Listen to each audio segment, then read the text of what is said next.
을 봤는데 그 중에 한 사람이 다윗을 사랑한 한 사람이 바로 요나단이에요. 이 요나단이 다윗을 성경에 보니까 자기 생명처럼 사랑했더라. 여러분들에게는 그런 친구가 있습니까? 자기 생명보다도 더 나를 사랑해주는 그런 친구.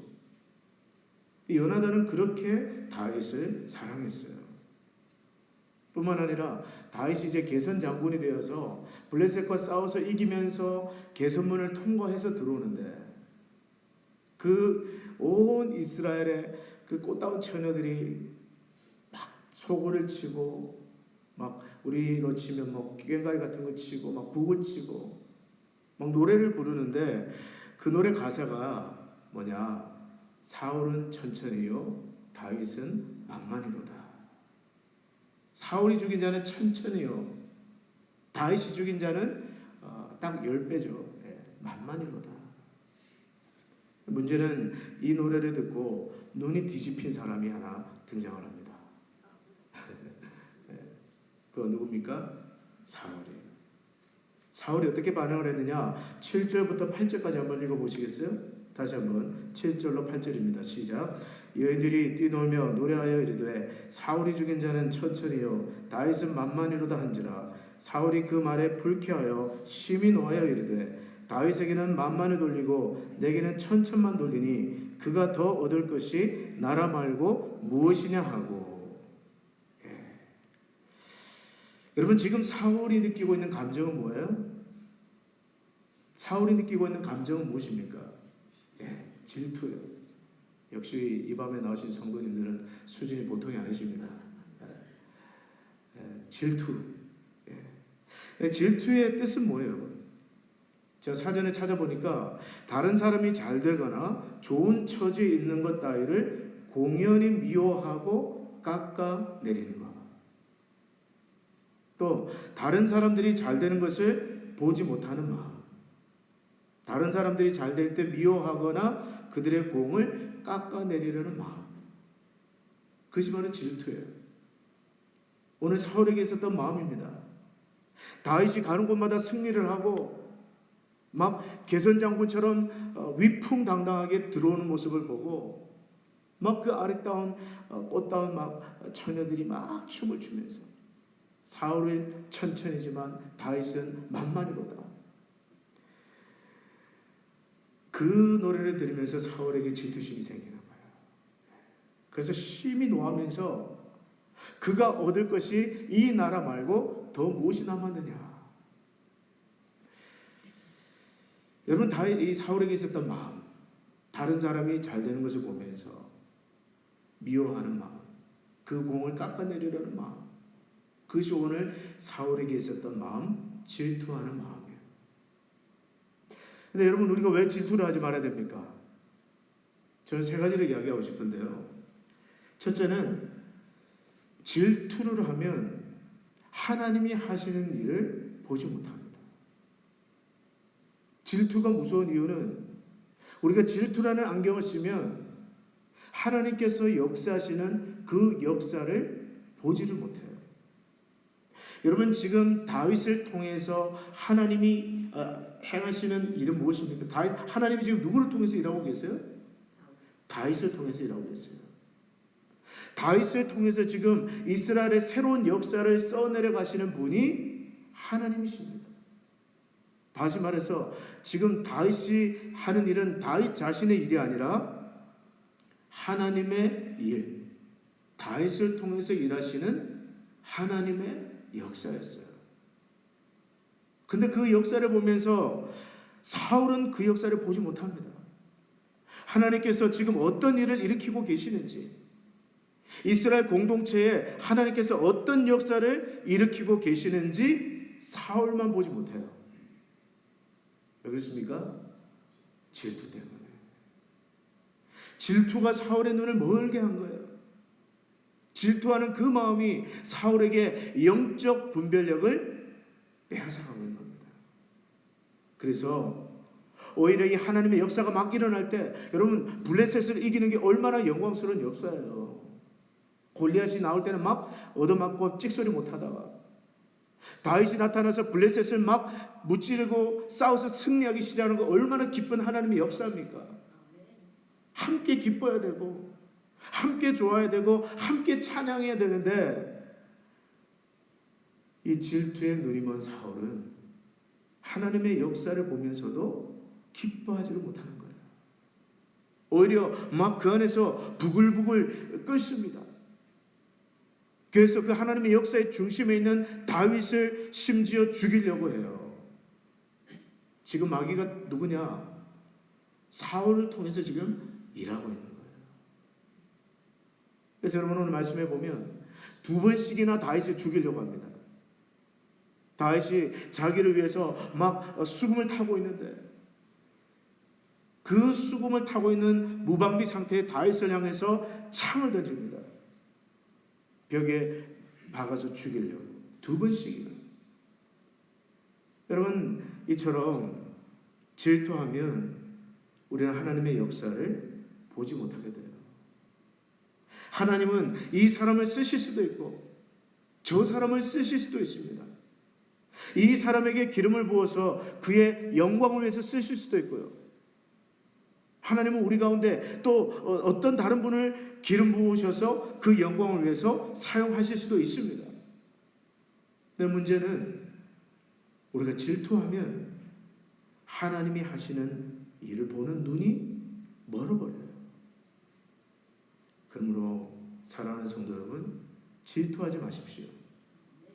이 밤에 뭐 질투하는 분들 없으시겠지만 그러나 행여라도 다른 사람이 잘하는 부분이 있으면요 그것을 위해서 격려하십시오. 칭찬하세요. 인정해 주세요. 위해서 기도해 주세요. 그럼으로써 하나님이 하시는 일에 동참하십시오. 두 번째로 질투하면요 본인의 마음이 미움이라는 감옥에 갇히게 됩니다. 여러분 우리가 왜 질투하지 말아야 됩니까? 질투는요 우리가 미워하는 그 사람을 죽이기 전에 먼저 저와 여러분의 마음을 미움이라는 감옥으로 가둬버려요. 자, 다윗을 미워하는 사울이 있고요. 미움을 받고 있는 다윗이 있습니다.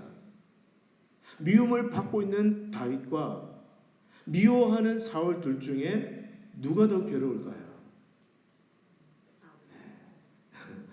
우리 문장로님은 참 학교 다닐 때 공부 잘하셨을 것 같아요. 앞에 앉으셔가지고 정답만 딱딱 맞추시는. 다른 분들도 기회를 좀 주세요. 장로님. 자, 미움을 받는 다윗과 미워하는 사울의 그 마음 중에 누가 더 마음이 괴롭고 있습니까? 사울이에요. 사울이에요. 아주 정말 미칩니다. 오늘 9절부터 한번 보세요. 10절부터 보시면요. 그 이튿날 하나님께서 부르시는 악령이 사울에게 힘있게 내리시매 그가 집안에서 정신없이 떠들어대므로 다윗이 평일과 같이 손으로 수금을 타는데 그때 사울의 손에 창이 있는지라 그가 스스로 이르기를 내가 다윗을 벽에 박으리라 하고 사울이 그 창을 던졌으나 다윗이 그의 앞에서 2번 피하였더라.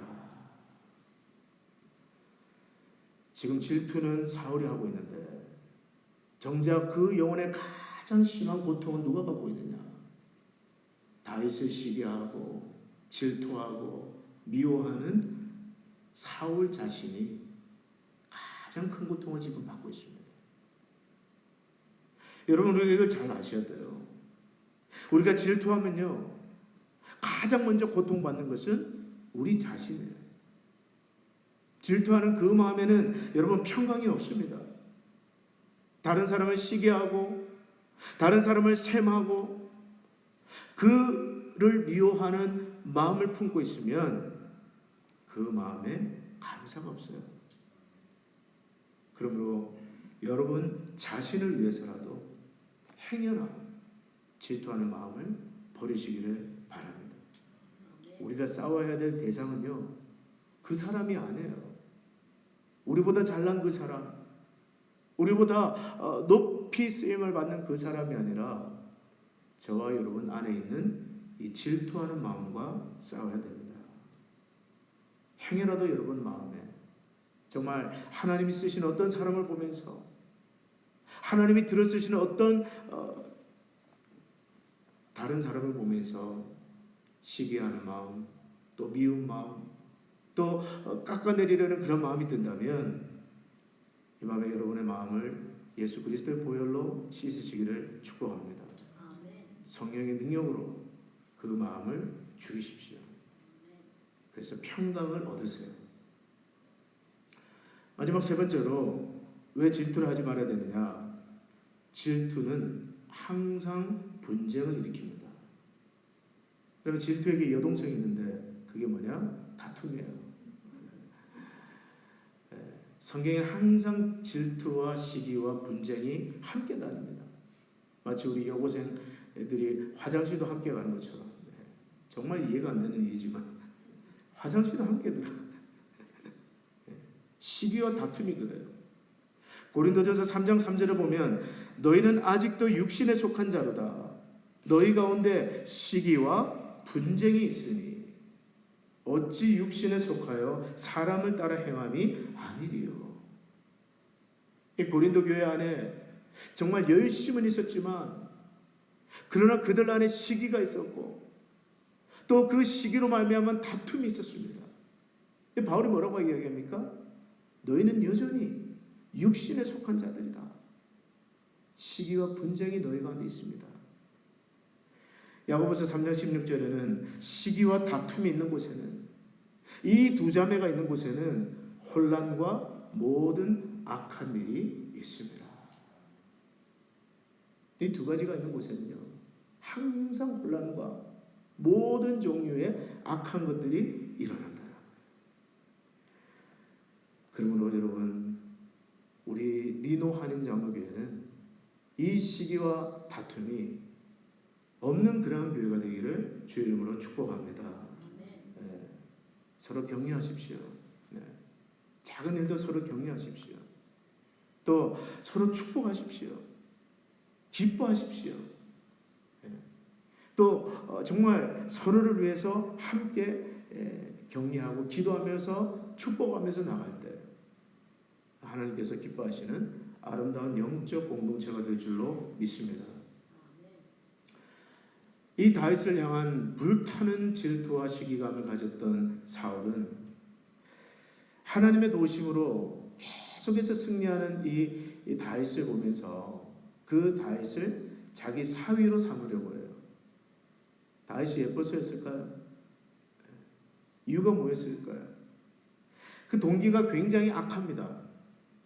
다윗을 자기 사위로 삼으려는 그 동기가 하나님 보시기에 너무너무 악한 동기인데 17절 한번 보시겠어요? 17절 읽지 않았지만 한번 읽어보겠습니다. 17절 시작. 사울이 다윗에게 이르되 내 맏딸 메랍을 내게 아내로 주리니 오직 너는 나를 위하여 용기를 내어 여호와의 싸움을 싸우라 하니 이는 그가 생각하기를 내 손을 그에게 대지 않고 블레셋 사람들의 손을 그에게 대게 하리라 함이라.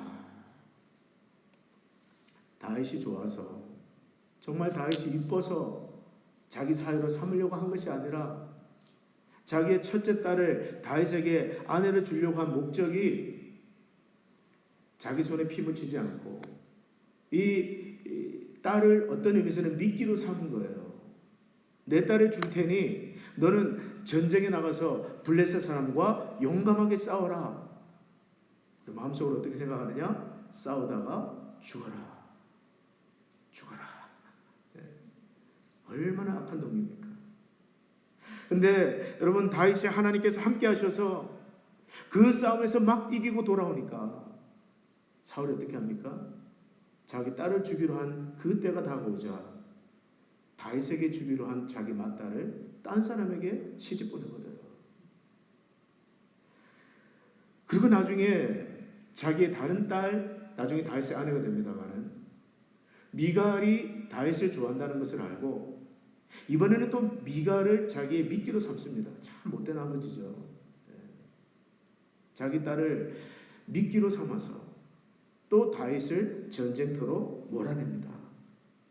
내가 가서 블레셋 사람 200명을 쳐서 죽이고 그 포피를 내게로 가져오면 내 딸 미갈을 너에게 아내를 주겠다. 여러분 나름대로 꾀를 써서 그렇게 말을 했는데 결과적으로 어떻게 되느냐? 하나님께서 다윗과 함께 하심으로 다윗이 자기 군사들을 데리고 나가서 블레셋 사람 200명을 죽이고 그 포피를 약속대로 요구한 대로 가지고 옵니다. 아마 사울은 이를 바득바득 깔면서 어쩔 수 없이 미갈을 다윗에게 시집 보냅니다. 사울은 이 일을 통해서 하나님께서 다윗과 함께 하시는구나. 그건 어쩔 수가 없구나. 그리고 다윗을 두려워하는 마음이 점점 더 커지고요.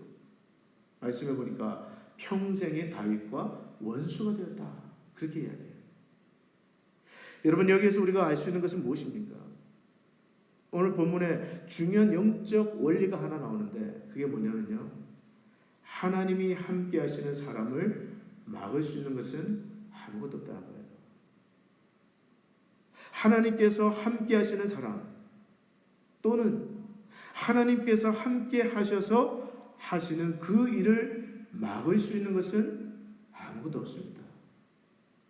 아무리 악인이 꾀를 쓰고 악한 악인들이 그 일을 안 되게 만들려고 방해를 놓고 회방을 튼다 할지라도 하나님께서 함께 계셔서 하시는 일, 하나님으로부터 비롯된 일, 하나님이 시작하신 일은 반드시 됩니다.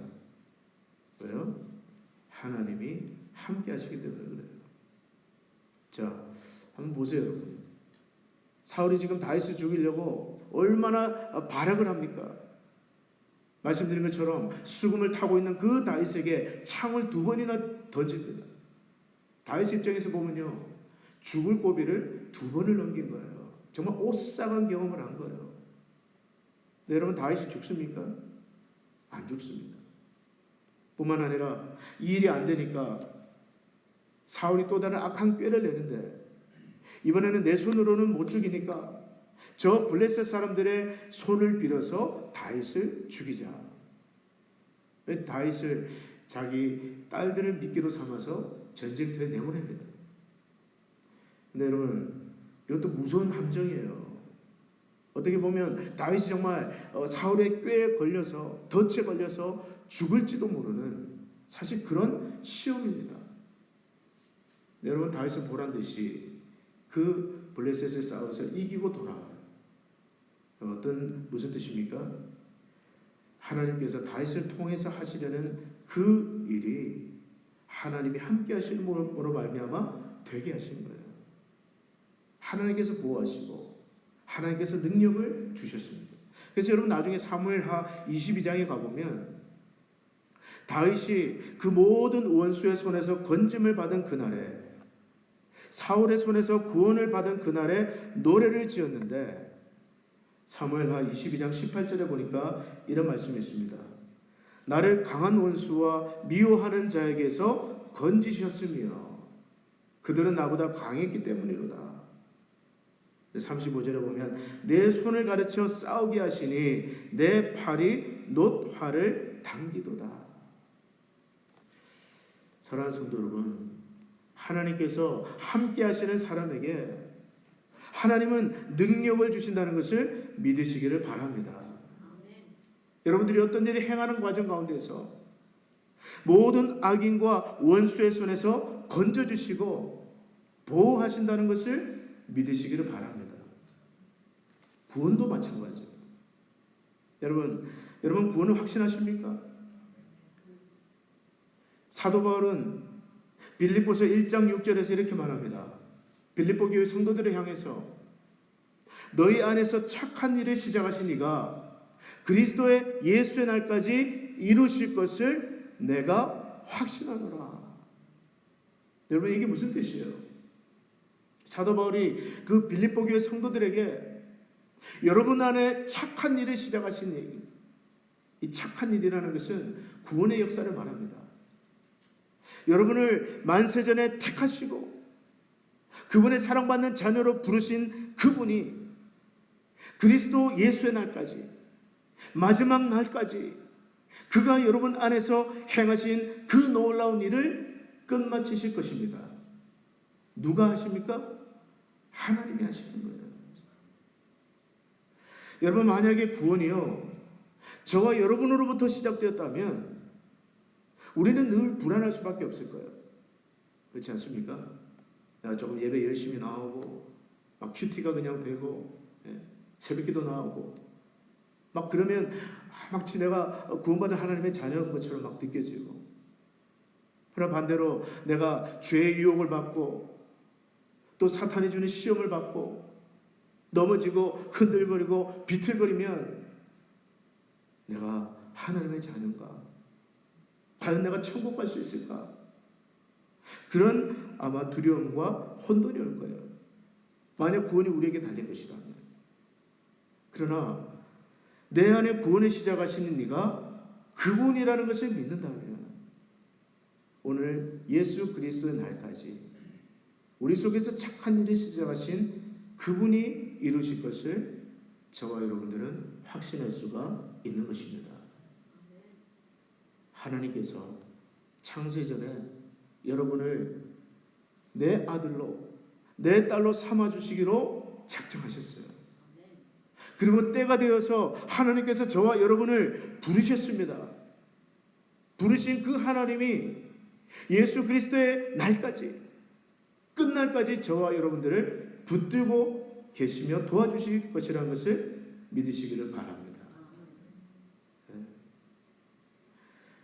때문에 여러분, 중요한 것은 뭐냐? 첫째가 여러분들이 어떤 일을 행하든지, 그것이 사역이든지 또는 여러분의 어떤 무엇이든지 가장 먼저 필요한 것은 하나님의 뜻을 이해하는 거예요. 우리의 어떤 인간적인 열심, 어떤 인간적인 조급함보다 더 중요한 것이 있는데요. 그것은 뭐냐? 이 일이 과연 하나님이 기뻐하시는 일인지, 지금 우리 가정에서 일하고 계시는 분이 하나님이신지, 또는 우리 교회에서 이 일을 지금 이루려고 하시는 분이 하나님이신지, 내가 하려는 이 일이 하나님으로부터 비롯된 일인지 우리는 충분히 기도해야 됩니다. 그리고 말씀을 듣고 읽고 보면서 말씀을 통해서 하나님의 뜻에 대한 확신을 얻으셔야 돼요. 그게 왜 중요하냐? 하나님이 행하신 일, 하나님이 시작하신 일을 하나님이 도우시고 끝까지 마치시기 때문에 그래요. 열심보다 중요한 것이 듣는 것입니다. 중요한 얘기예요. 어떤 일을 열심히 하고 막 점프인해서 덤벼드는 것보다 더 중요한 일은요, 우리가 잠잠히 하나님 앞에서 그분의 뜻과 인도를 구하는 일이에요.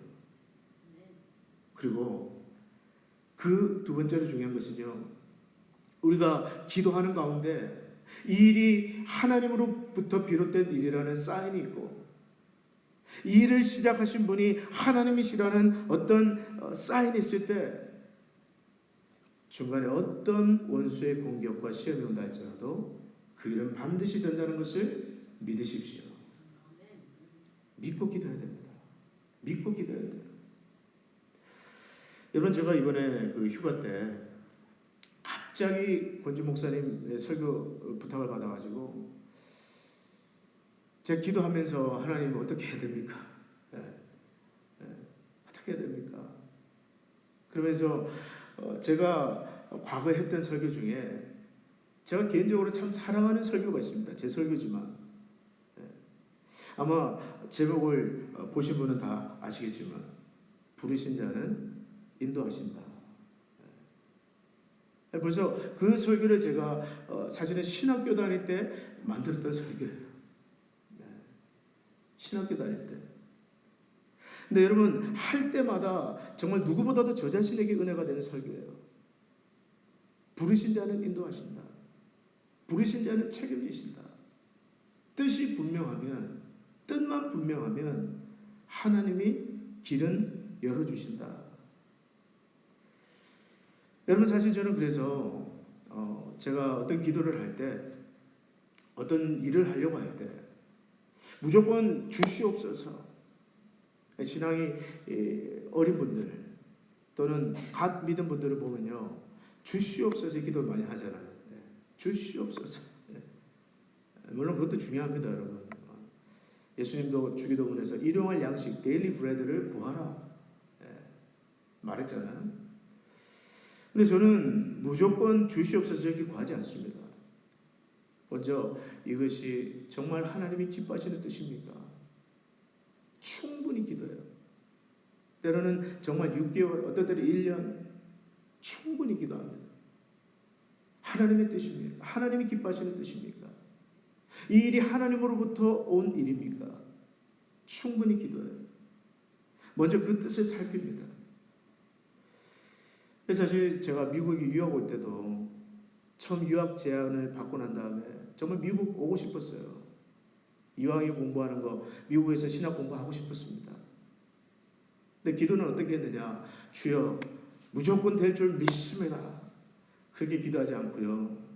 주님, 제가 미국 가는 것이 주님 기뻐하시는 뜻이면 길을 열어주십시오.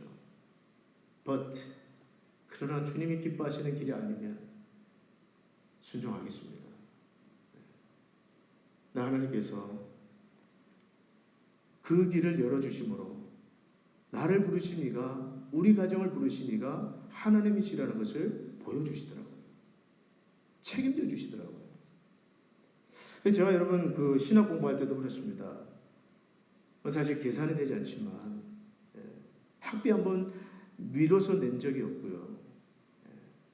또 신학교 두 군데 공부하면서 빚져본 적이 없습니다. 학비를 빚져가지고 뭐 갚고 이런 거 없어요.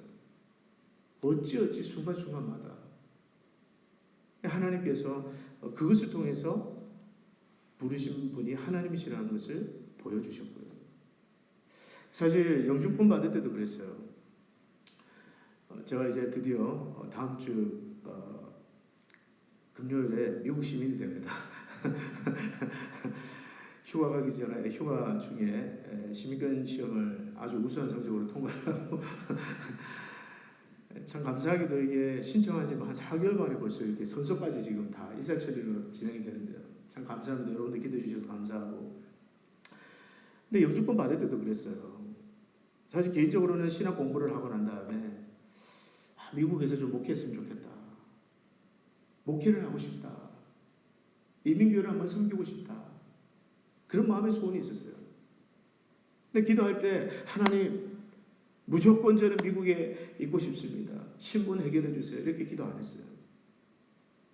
하나님께서 저를 이민교회로 부르셨다면 이 신분 문제를 해결해 주십시오. 그러나 만약 영주권이 안 나오면 저희 가정은 선교사로 부른 줄 알고 선교지로 가겠습니다. 그렇게 기도했어요. 잠언 3장 5절 6절 말씀을 매일같이 의지하면서 너는 마음을 다하여 여호와를 의뢰하고 내 명철을 의지하지 말라. 너는 범사의 그를 인정하라.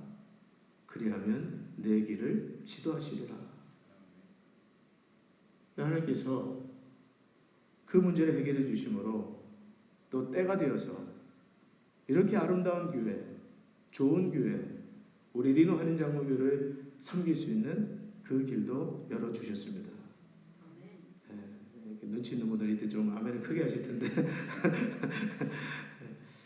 저는 감사해요. 감사하게 생각합니다. 저는 사실은요, 저희 교회에서 하는 모든 사역도 마찬가지예요. 저는 이번에 우리 가을에 또 어머니 학교를 준비하고 있는데 제 마음에는 확신이 있어요. 정말 하나님께서 우리 교회를 사랑하시고 우리 교회 정말 여성들에게 마음에 어떤 부흥을 주시기를 원하신다면 이 일이 하나님으로부터 비롯된 일이라면 하나님이 하실 줄 믿습니다.